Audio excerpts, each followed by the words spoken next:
सत श्री अकाल, नमस्कार हमारे सभी किसान भाइयों को। किसान भाइयों, जैसे कि आप लोग जानते होंगे, धान की नर्सरी डालने का काम शुरू हो चुका है और हमारे किसान भाई धान की नर्सरी का बीज डाल रहे हैं। आज मैं आप लोगों को डिटेल से बताने वाला हूं इस वीडियो के माध्यम से। आपकी जो धान की नर्सरी है, मात्र आप 25 से 30 दिन की सेहतमंद स्वस्थ नर्सरी तैयार कर सकते हैं, जिससे अगर आप रोपाई करेंगे तो वो स्वस्थ पौधे होंगे और स्वस्थ पौधे टीलर ज़्यादा होंगे, फुटाव ज़्यादा करेगा।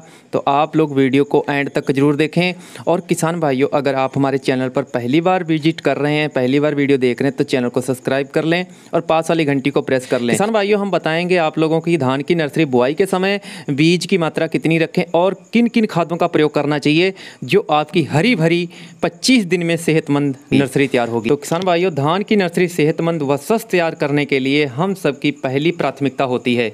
जब नर्सरी हमारी धान की अच्छी होगी, तभी हम फसल से अच्छा व टॉप उत्पादन निकाल सकेंगे। नर्सरी बिजाई टाइम सबसे बड़ा योगदान खादों का होता है, जो हम उसमें उर्वरकों का प्रयोग करते हैं, क्योंकि हम सबको थोड़ी सी ज़मीन में धान के सैकड़ों संख्या में पौधे तैयार करने होते हैं। इसलिए ज़मीन में ज़्यादा पोषक तत्वों की खपत होती है। अगर उस ज़मीन में प्रचुर मात्रा में तत्व यानी अवेलेबल नहीं होते हैं, तो धान की नर्सरी कमज़ोर, पौधे मरे मरे से तैयार होंगे।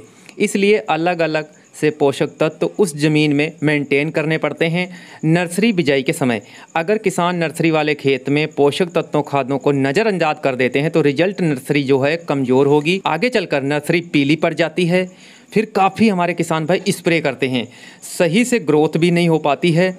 जब हम ट्रांसप्लांट करते हैं खेत के अंदर, तो वो पौधे बहुत जल्द मर जाते हैं, यानी पौधे गल जाते हैं, जिससे विरलीकरण फिर करना पड़ता है। नर्सरी बिजाई करते समय कौन कौन सी खादें डालनी चाहिए, जिसमें अच्छी नर्सरी व सेहतमंद कम दिनों में तैयार हो जाएगी। पीलेपन की दिक्कत बिल्कुल भी आगे चलकर नहीं आप लोगों को देखने को मिलेगी। तो किसान भाइयों, नर्सरी बुआई में छोटे तत्व व बड़े तत्व, इन सब का बहुत बड़ा योगदान होता है। अब हम आप लोगों को किसान भाइयों बताएंगे 1 बीघे में अगर आप धान की नर्सरी डालने जा रहे हैं, तो उसमें मैं आप लोगों को खादों की मात्रा बताऊंगा, किन किन खादों का प्रयोग करना है। 20 × 20 कट्ठा जो होते हैं, इसका 1 बीघा माना जाता है। कट्ठा जो है 5 फुट का होता है।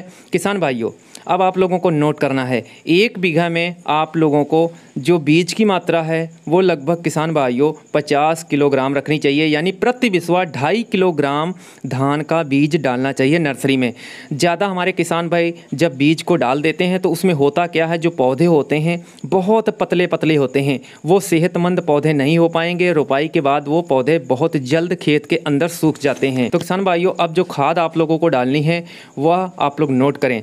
8 किलोग्राम DAP, ये 1 बीघे की मैं आप लोगों को डोज बता रहा हूँ। अगर आप DAP की जगह सिंगल सुपर फास्फेट ले रहे हैं, तो 17 किलोग्राम सिंगल सुपर फास्फेट डाल सकते हैं। आप किसान भाइयों, आप लोगों को सबसे सस्ती खाद, सबसे ज़रूरी खाद जो डालनी है वह है मैग्नीशियम सल्फेट। नर्सरी पीली होने का कारण इस तत्व की कमी, इसलिए इसका प्रयोग खेत में, सूखे खेत में तैयारी करते समय आप लोगों को बिखेरना होता है। नर्सरी का जमाव अच्छा होगा। सूखे खेत में जब हम खेत की तैयारी अच्छे से करते हैं, तो उसमें आप लोगों को मैग्नीशियम सल्फेट जो है 1.5 किलोग्राम प्रति बीघे के हिसाब से पूरे खेत में बिखेर देना चाहिए। अब जो बात आती है यूरिया प्रति बीघे आप लोगों को 5 किलोग्राम डालना होता है। लेकिन यूरिया किसान भाइयों, अगर आप लोगों की जब नर्सरी जो है 15 से 16 दिन की जब हो जाती है, उस समय यूरिया डालते हैं तो अच्छा रिजल्ट मिलता है।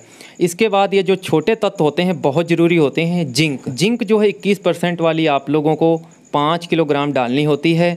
अगर आप 33% वाली जिंक का प्रयोग करने जा रहे हैं, तो 4 किलोग्राम प्रति कनाल में आप लोगों को डाल देना चाहिए। जिंक जो है किसान भाइयों, आप लोग इसको सूखे में मिक्स कर सकते हैं। अब अगर हरियाणा और पंजाब में जो हमारे किसान भाई हैं, तो आप लोगों को नोट करना है, 1 कनाल में 20 मरले होते हैं।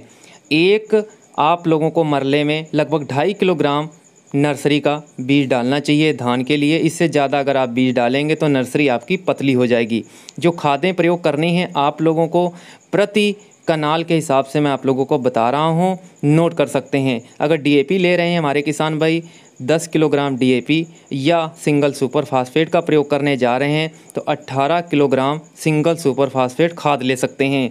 जो आप लोगों को जिंक लेनी है 21% वाली 5 किलोग्राम, अगर 33% वाली आप जिंक ले रहे हैं, तो 4 किलोग्राम प्रति कनाल के हिसाब से आप लोगों को डालना होता है किसान भाइयों। और आप लोग DAP के साथ या सिंगल सुपर फास्फेट के साथ जिंक मिक्स करके कभी ना डालें, इस बात को आप लोगों को ध्यान में रखना है।